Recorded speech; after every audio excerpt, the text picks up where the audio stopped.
Hello, I'm Russell Sandberg, and I'm the author of Subversive Legal History, a manifesto for the future of legal education, published by Routledge. And in that book, I argue that legal history should be at the beating heart of what law schools do. And so to follow up that book, I'm having a series of subversive conversations with experts, largely legal historians, about why legal history is important to them, about their work, and about how we can be more subversive. So for today's Subversive Symposium, for want of a better title, I'm delighted to be joined by Dr. Chloe Kennedy. Now, usually in these things, and this happened to me on dozens of occasions, people read out your university homepage, and it feels as if you're at your own funeral. So we're going to avoid that. And if you could introduce yourself instead how you want to be introduced, that would be much better. Absolutely. Well, thank you very much for inviting me to be part of such an exciting series. I work at the University of Edinburgh in the law school, and much of the work I do is informed by history. Some of it might even be described as legal history. But I teach also criminal law, and my research also spans into kind of law and gender and a little bit into law and religion. So yeah, I was delighted to read the book, and it caused me to reflect a lot on the kind of work I've done in the past and what I want to do in the future. So yeah, I'm delighted to talk about both what I do with legal history and why I do it, and kind of the parts of the book that resonated with me in having those reflections, if that sounds good to you. That sounds fantastic to me, exactly what I was thinking of. So how do you, or why did you get into legal history? Well, it's funny because when I was reading your book, which of course highlights the various ways that legal history is absent in the law school, I thought, hang on, how did I get into this? And it turns out it was through a course I took as an undergraduate student with Lindsay Farmer at Glasgow Uni. I think the course title was Criminal Law History and Theory or something like that. So it was a year-long course where we looked at lots of different interesting theoretical, doctrinal aspects of criminal law. It's an elective course, and as part of that we also dug a little bit into some historical kind of studies of those areas of law, and it really appealed to me because it was this combination of using history and theory together and kind of doing something quasi-social sciencey almost whilst doing the history. So that was how I first started thinking about history and law. And then during my PhD I did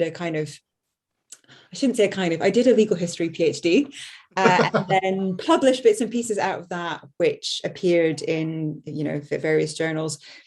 And I've continued to, in most of my work, though not quite all of it, use history in some way. So it's not been the same across the whole body of work, the way I've used history, but I like to think I'm continuously kind of engaging with these big questions of, what's history for? What does it mean to do legal history, and why should anybody care about what legal historians say?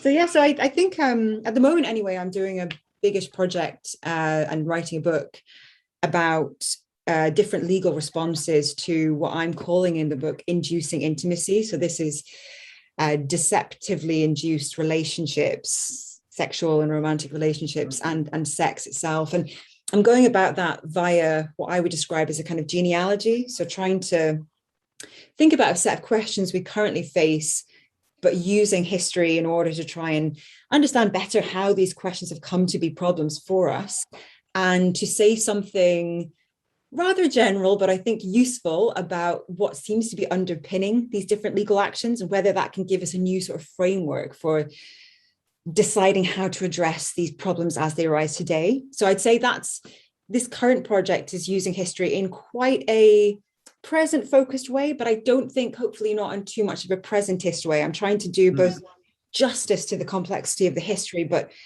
make use of it for a current problem that we face. I think that's fair to say. Yeah. No, exactly the same experience me. It was the undergraduate optional module on legal history.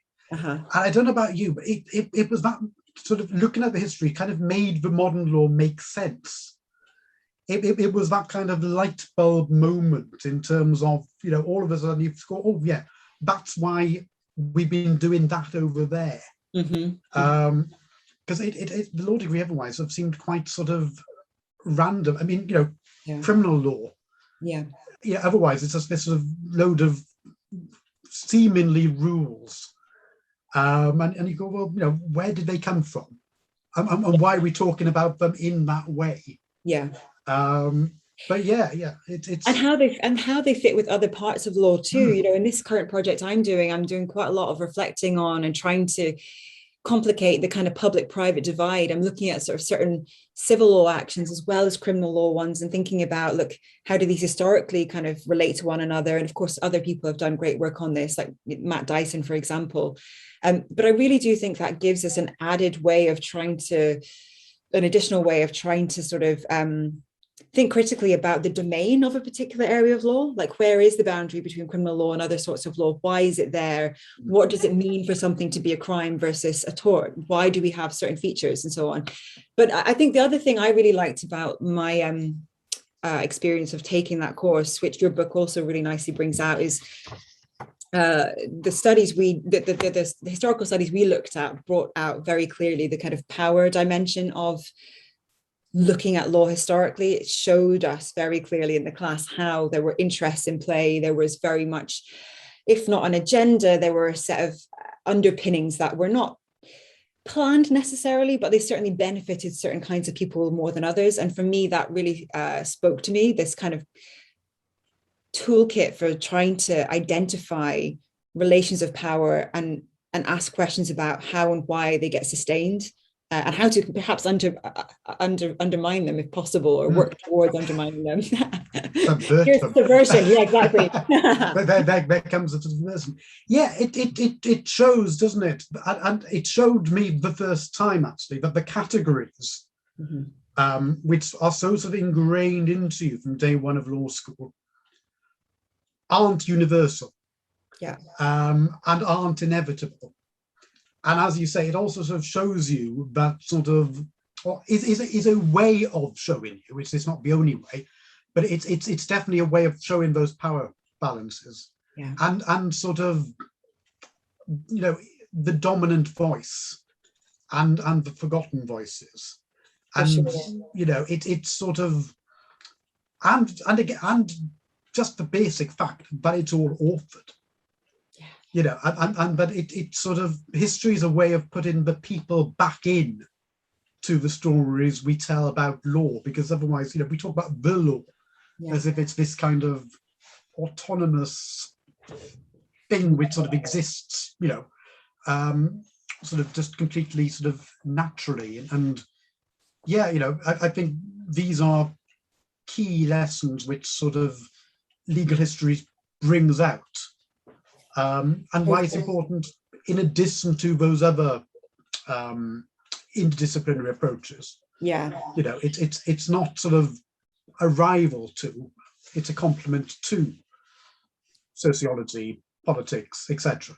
Yes, definitely. And I think what was really interesting for me about your book is the way you were bringing in, feminist legal history, legal geographies, all these different ways that history, law, and some other kind of humanistic, I guess, undertaking can be combined in interesting ways. And, again, just thinking about my own kind of practice, I've definitely tried to do that as well. And it can be challenging, I think, both in research and teaching, because, again, you point this out in your book, but there's only so much any one person can really do. And I think one of the tricky things I found is with teaching, especially, with the time we're given with these students and the number of demands on their brains. Essentially, they've got all these new courses to learn, lots of new terminology. They may be doing a degree for the first time.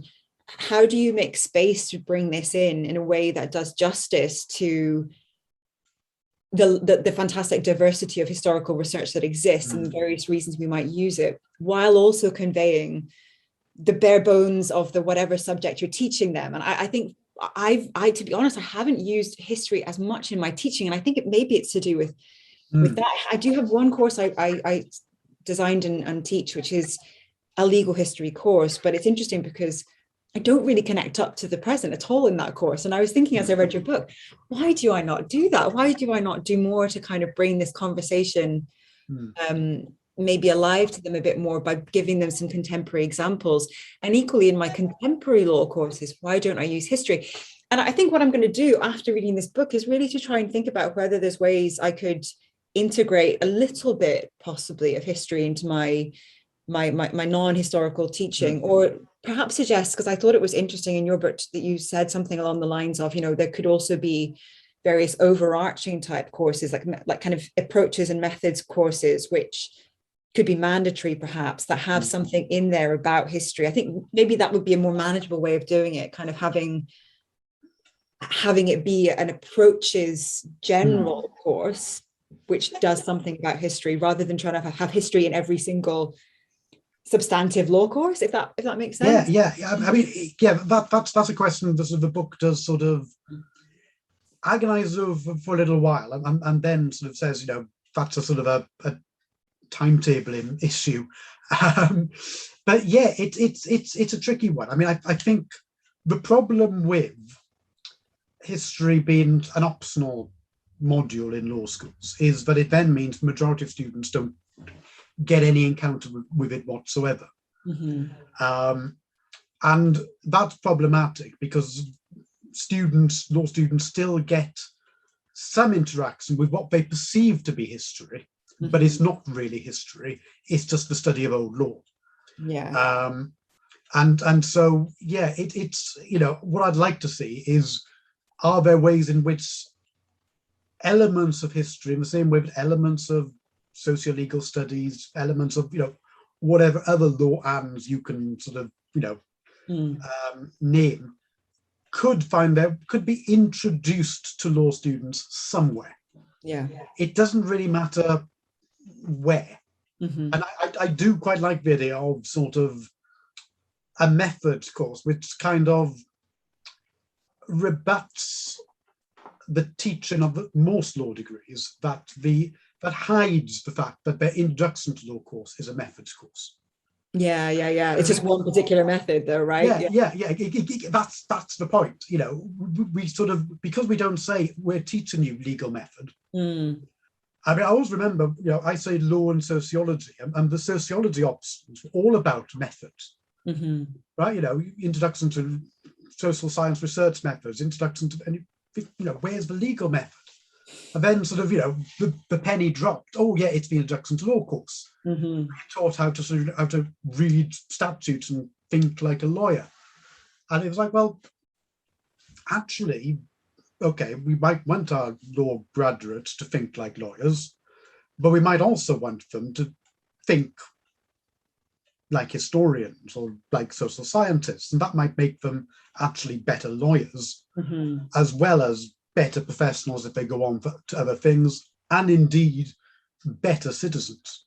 Yeah, for sure. It's sort of, I think there'd be a big appetite for that as well, depending on how it was pitched and delivered. Because one of the things which I've done in my research, and we can maybe talk more about, this is an example of counterfactual legal history, which is another interesting kind of aspect of your book. But the Feminist Judgments projects, which you're aware of, and you mentioned in the book too.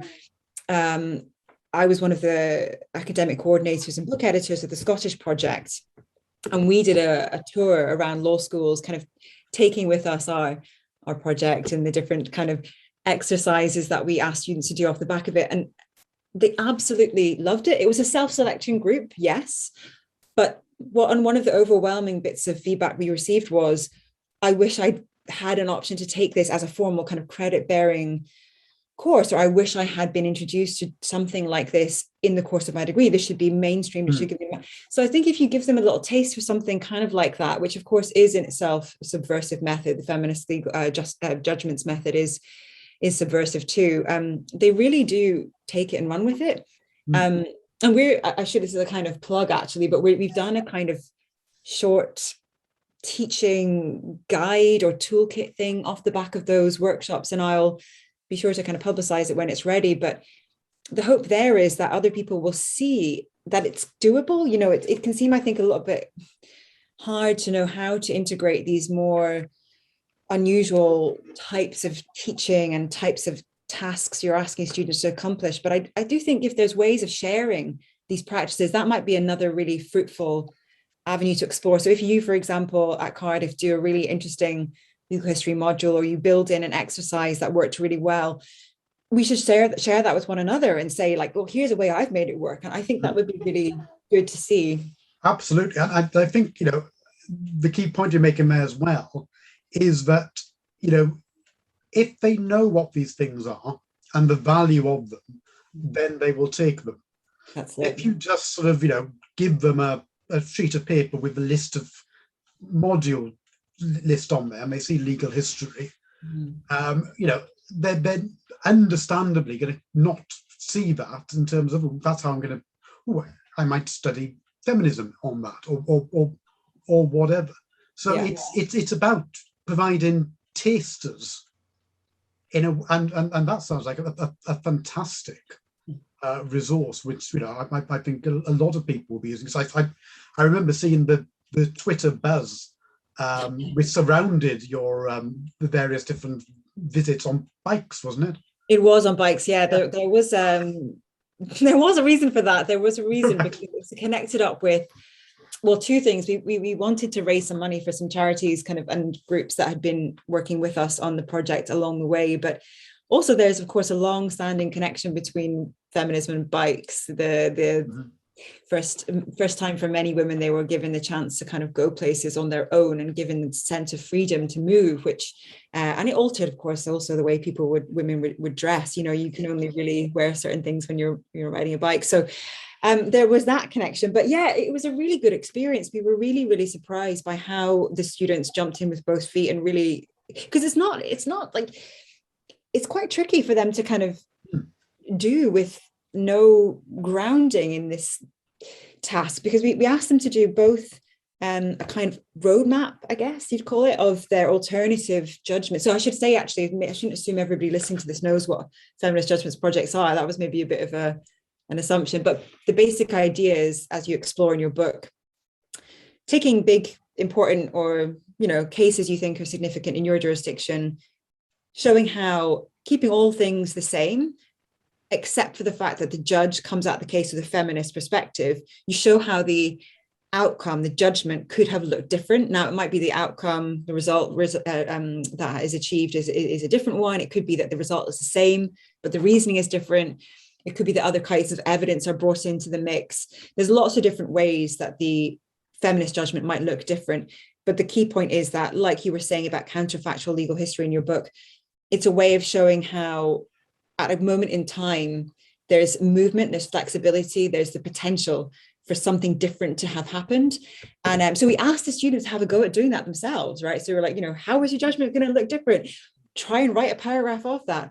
Try and create a creative response as well, which was the other thing that they were really keen on. To our delight and surprise, they just really went for it. So yeah, as I say, I think there is really a lot of appetite for this kind of creative and interesting way of approaching and thinking about law and legal reasoning. So I hope that your book really furthers that cause. That's my desire. Excellent. I completely. And I think the important point is that comes alongside, yes, rather than replacing this, because you can't do a feminist legal judgment unless you understand the original. Yeah. So these things are kind of supplementary, aren't they? Mm-hmm. And sort of it's interesting with the feminist judgment projects, because sort of the thought of mentioning them as an example of counterfactual legal history wasn't intended. Actually, it was one of those things where, I'm sure you do this all the time too, where you're sort of typing along and you type something, I didn't expect to type that. It's sort of, when you're sort of in the flow, and it sort of takes you by surprise. And yeah, it was something which sort of I added and then thought, oh yeah, that probably works. But it's interesting to hear you sort of say, yeah, absolutely, but it's definitely counterfactual. Yeah. But it's interesting, because I think when I read that part of your book, some of the authors, and it was a topic I had never really looked into a lot, to be perfectly honest. aware of the concept, but didn't know the literature on kind of counterfactual history. And I think where it would differ from some of the studies you talk about is I don't think that what feminist judgments projects are necessarily trying to do is use counterfactuals to prove a causal chain, to say like the reason the first judgment looked like this was because of X. It's more about saying, here's the original judgment, let's hold all these other things in place and alter one thing, which is the perspective with which the judge approaches the task, and see how, and show, I guess that's the thing, it's a real example, I think, of kind of showing these arguments in practice, like show how this could have gone differently, hopefully, if people believe that these judgments are plausible, which I, unsurprisingly, having been one of the editors of the series, I think they are. I think they really are good examples. And it's been interesting as well to see members of the judiciary say similar things. These look like credible judgments. They're not exercises in pure fiction. They're ways of showing how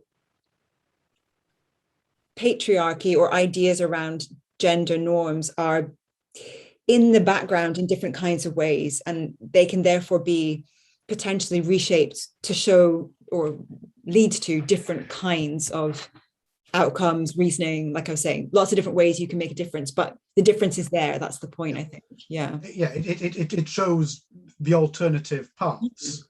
And also, the key thing which you just said there, which really sort of made me think, was that it also shows that the normal judgment, if I can sort of put it that way, is itself not objective, is itself not neutral. So I think that's the kind of the really fascinating thing, but it sort of flags up, doesn't it? The feminist, legal judgments show the values of the non-feminist legal judgments, if I could put it that way. Yeah, for sure. I mean, that's one of the things. Don't come up. Yeah, we've tried to present that idea in kind of different ways depending on the audience, because I think some people might, when they hear that claim, kind of balk at it and think, or are you saying, judges are biased, that they have, we need to be extremely kind of critical of them for that. I think what we've tried to say in the past is everybody comes at life with certain prejudices in the more neutral sense of the word.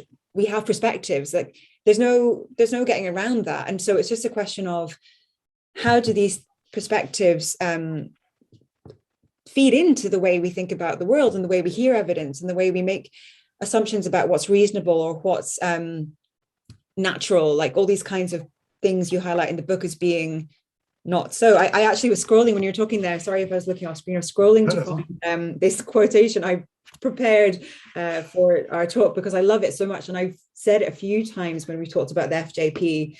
It's from Cynthia Enlow's The Curious Feminist book, and basically, I mean, it's way too long, so I'll just try and hone in on the part that's most relevant. She's essentially arguing, like, when we don't remain curious and ask questions about why we're not curious, we're missing big power dimensions. So she says about feminist curiosity, what's distinctive about it? One of the starting points is taking women's lives seriously. Seriously implies listening carefully, digging deep, developing a long attention span, being ready to be surprised. Taking women, all sorts of women in disparate times and places seriously is not the same as valorizing them, blah, blah, blah, blah, blah. But she basically says, here it is. We should be asking ourselves where women are and where men are, about who put women there and men here, about who benefits from women being there and not someplace else, about what women themselves think about being there and what they do with those thoughts when they try to relate to men and to other women. Anytime we don't pursue these questions, we're likely to miss patriarchy. It will glide right by us like an oil tanker on a foggy night. The fog is uncuriosity. So I think that's exactly the kind of teaching dimension to kind of radical or subversive history, I think, that can be really brought out and shown to students. It's about asking questions about how we've come to be in this position and what gets lost through that process, what appears as being impossible or doesn't appear at all. I think that's what your book really nicely highlights as well, this kind of demand to pay attention, basically. Yes, and you know, the point, that's an excellent quote. The fog bit is sort of just spot on, isn't it? But yeah, you know, the point we were just making about judges is the point I kind of make quite a bit in the book about textbook writers, because we kind of present them to students and commentators generally. You know, we kind of present them to students, don't we, as being sort of just these neutral interpreters, or not even interpreters, because we're these sort of neutral people who are just representing the law back to us. Yeah. And you think, well, no, they're not.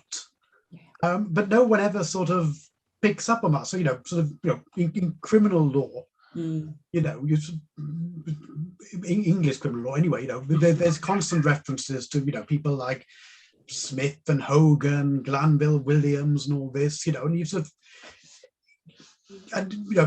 of see in student exam answers, they just say, you know, well, Glanville Williams says there's 2 tests or whatever, you know, and you're thinking, this misses the fact that these are interpretations by people. Yeah. And you're right, you know, I think there is that sort of concern that if you overpresent it as, oh, these are biased people, you know, that scares people off. Whereas the right way to present it is that we are all shaped by our environment and shaped by our own perceptions, assumptions, expectations, etc. And, you know, the way in which I will summarize something will be different to the way in which you will summarize something. But we don't tend to encourage students to pick that up.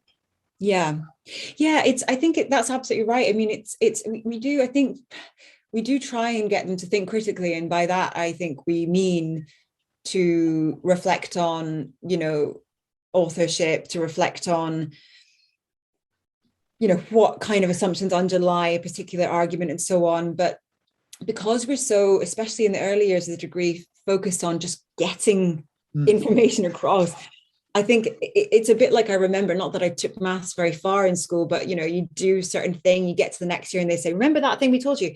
It's not quite right. It's actually a bit more like this. And so I think with the teaching side of what you're talking about in your book, it goes back to what you were saying about the feminist judgments in a way, in that you have to start, maybe, or query whether you do, but we do tend to start with the kind of the norm, here's what it is, and then later say, but we can be a bit critical about that. And I think we could do more to show and explain the importance of being critical in the sense in which we're discussing, and maybe even from earlier on, perhaps like start with the idea that, look, we're teaching it this way, but from day one, be aware that there's other ways you can interpret this. There's always some kind of degree of glossing going on.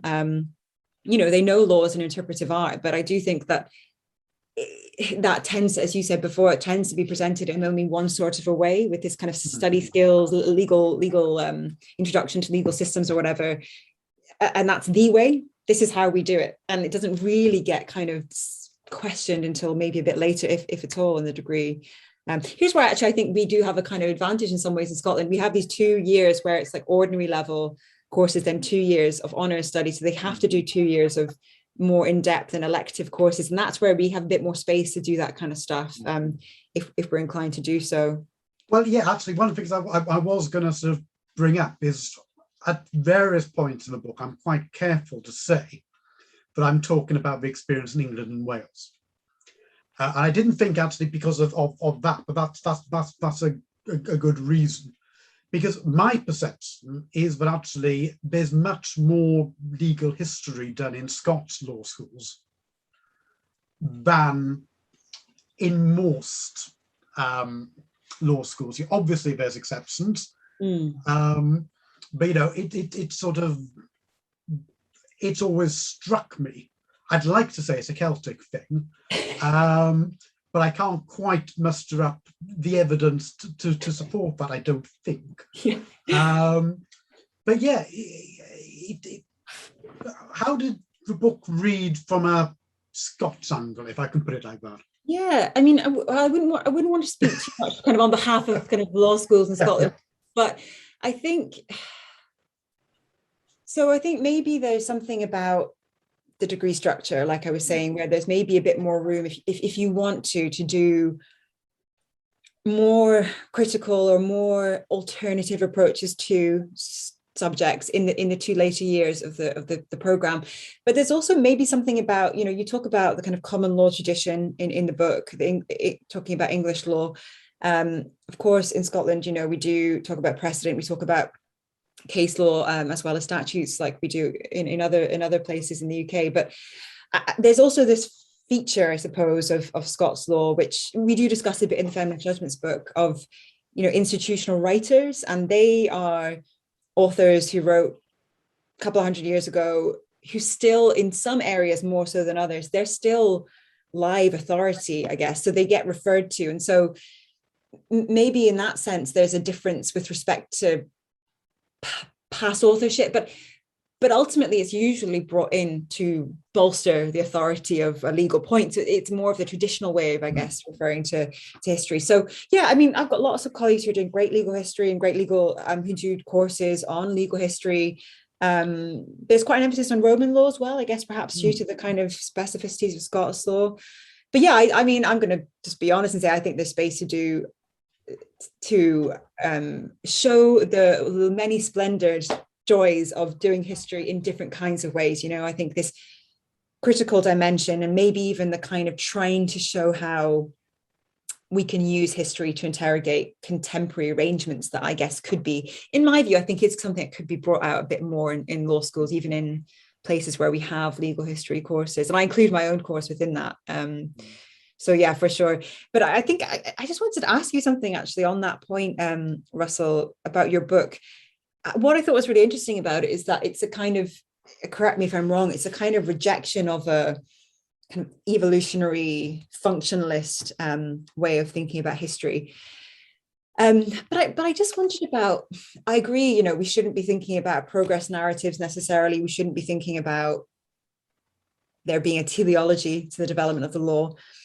But this notion you sort of bring in as a replacement, it's kind of, what do you say, like chaotic entropy or entropic chaos? I've forgotten what the description was. Entropic complexity, I think. Complexity. I think it became yes. Do you think that still, that way of thinking about history leaves space for the kind of progress we might want to, a progressive approach to using legal history we might want to build in? So in other words, what I'm asking is there a risk in thinking about subversive legal history of kind of eroding any foundational claims we might want to use as a basis, either for kind of a specific directional reform? We want the law to be better in terms of gender equity. We've got our direction based on this kind of structural understanding of how patriarchy plays a role.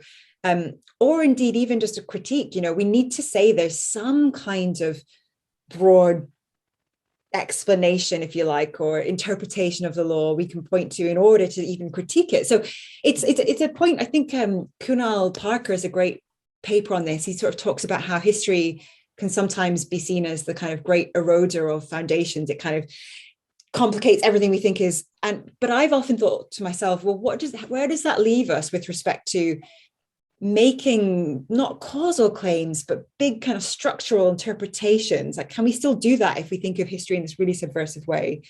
And where does it leave us in this, when we talk about the kind of reconstructive role, which I think is what you say in your book of history? Like, if we do point out contingency and complexity, kind of what next? Can we use history also to kind of think constructively about how we might want the law to kind of develop if we had some kind of control over that? I don't know if you have, this is a very long and rambling question, but what do you think about that? It's a very good question. I mean, I think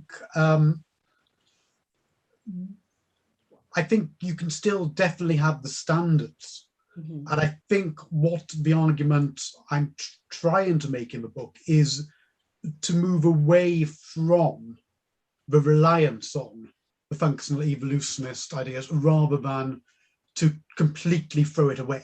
Mm-hmm, you know, so I think my main concern is the over reliance and unquestioning of it, rather than sort of saying, you know, and also at the same time, I think I'm saying that a degree of chaos and a degree of complexity is normal. So it's also, my critique is of the way in which, if we sort of wed ourselves to evolutionary functionalism, we explain away the normality, and sort of have this sort of artificial and false idea of what the law is, and I'm thinking straight away of the fact that, we could say we've got a very neat law on marriage in England and Wales, because it's very neat, but that would be artificial because it masks the chaos. That it doesn't speak to various different relationship types. See the book. But good plug there. If I'm not going to plug it, who else is? So I think I'm very wary in the book of throwing the baby out of the bathwater. And I think, absolutely, you'd still want to be able to challenge the law and to challenge the direction, to say, there is a direction we want to go in. There is a standard we want to reach. But I think it's about challenging that, and if you and also challenging why you want that, and not necessarily and being able to to very easily equate X with progress, with inevitability. I'm always allergic to those arguments where they go along lines of no one could possibly object to. I mean, there's nothing more kind of agitating, is there, really? You kind of think, well, I object even though I don't know if I object or not, but I already object. I think that's right. I think that I think also it's important, and again, your book, I think, refers to this and maybe even talks a bit about Alan Norrie's work here, where to say that there's always going to be contradictions as well, and tensions, even if you have a kind of loose commitment to a particular direction of travel. Within that, there's always these kind of knotty problems around, there not being a nice, neat, universal position you'd want to adhere to. So it's something I think important too, about pointing out and being happy with and learning to be comfortable with kind of not compromise necessarily, but tension, I guess, is maybe the right word. Tension and messiness. And I think this is the way almost to pitch it to students, to come back to our sort of earlier conversation, is that it's a way of seeing the legal reality, for use of a better term, which doesn't correspond to the account in Smith and Hogan. You I don't know about you, but when you see sort of graduates, particularly those who go on off into practice, and they come back and go, it's nothing like it's nothing like how you taught me.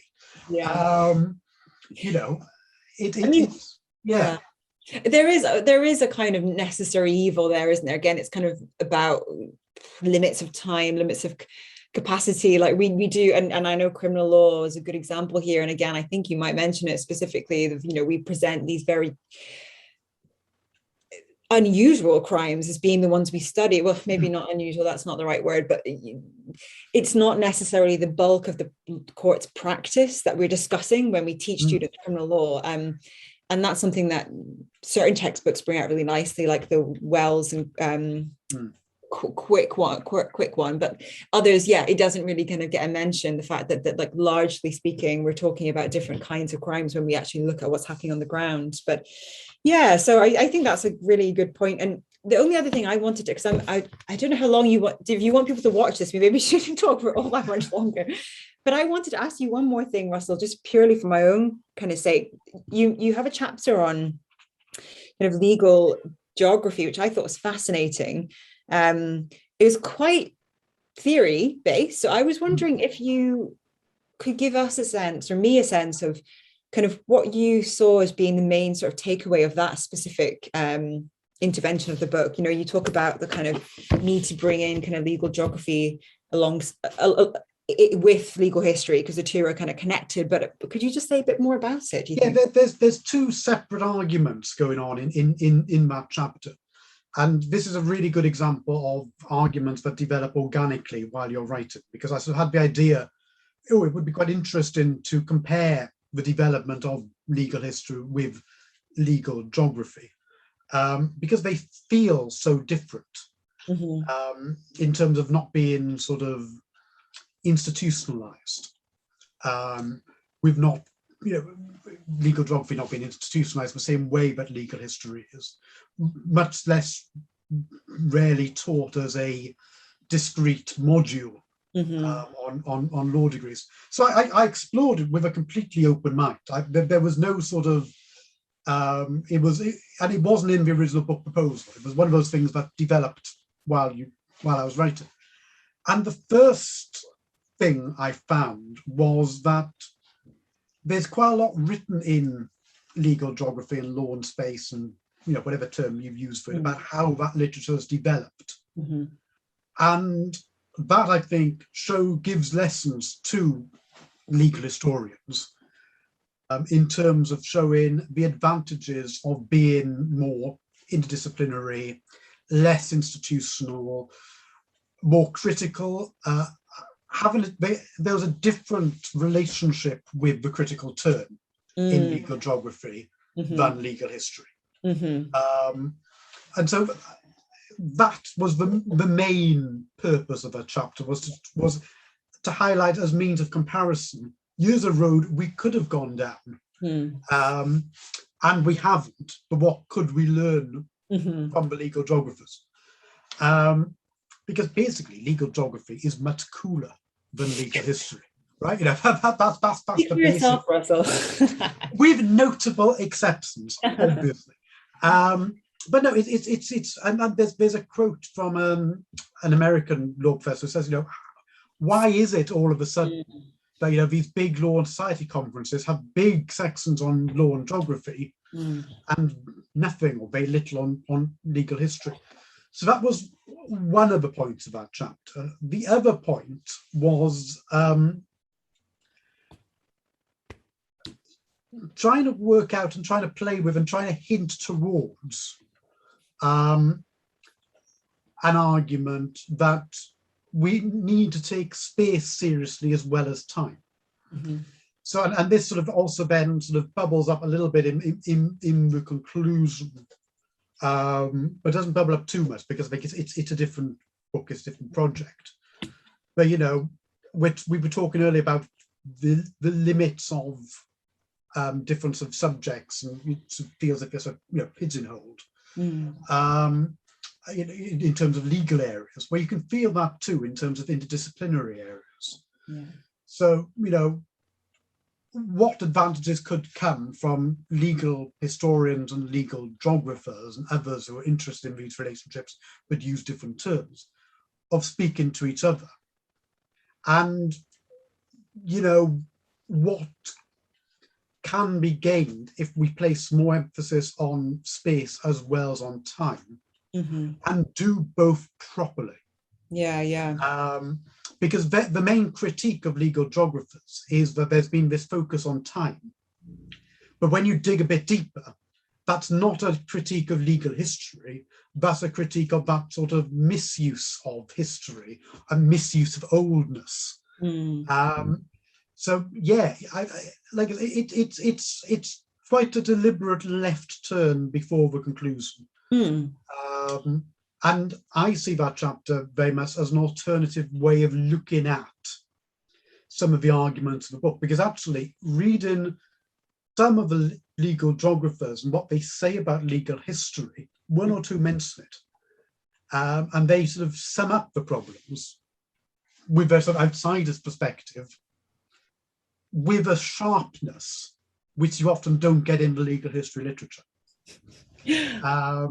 But that might be sort of, for obvious sort of internal, external reasons. But yeah, I found it one of the most fascinating, but also frustrating chapters to write. Because whereas with a couple of the other ones, I kind of knew where I was going. With that one, it completely took me by surprise. And like I say, there was definitely these two competing, complementary but different arguments which are there. And in a longer book, you know, you'd explore both in more detail, I think. And I suppose, you know, it might even be a kind of point on which to offer some kind of final reflections. But when you were talking about the difference in terms of institutionalization between legal geography and legal history, I guess it then raises for me the kind of potential for placing legal history even more firmly at the heart of the institution, for that to become an even more pronounced schism, or I suppose, you know, whatever we want to attribute towards legal history by virtue of, because of the fact that it's more institutionalized, does further institutionalizing it potentially raise some worries as well as some opportunities for you? Well, yeah, there is an element of risk there, which is why you then go back to, you know, the idea of it being embedded rather than the discrete module, because I think that's the risk, or that's the bigger risk, is that you just see, you know, legal history as that thing that's been done over there, rather than as a method to understand law, in the same way that, you know, focusing on place or space, focusing on, you know, sociology, focus on politics, focus on economics. So yeah, you know, my view is that the law degree should be more interdisciplinary anyway, in terms of, you know, preparing students for later life, and that sort of, you know, we need to find ways of making sure history is part of that party, but also, and party is the right word, because and this is kind of, you know, why the language of subversiveness there, in a way, is I want to sort of rid legal history of its sort of goody two shoes in it, and it's then seen as being very sort of dull and sort of as cementing the status quo. And what this book hopefully tries to show is that actually history is a very good way of questioning the status quo, and that's really, you know, really clear in your own work and your own use of history.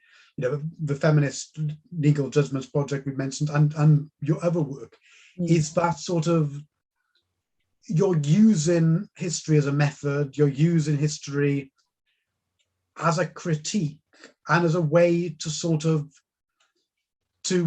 as a different lens, if that makes sense. I don't know if you'd agree with that, but it's sort of, and it's sort of, that's a very different way of looking at law and history, if you want to put it that way, than the traditional idea of legal history is the sort of the module over there, and that particular sort of way of looking at it, which is detached.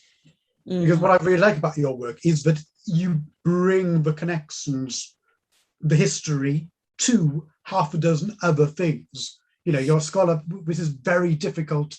It was very difficult to pigeonhole, and also very difficult as a result to introduce. Right? You know, it's not, you know, he's a contract lawyer or whatever, and so in each of your various different interests, you use history in different ways.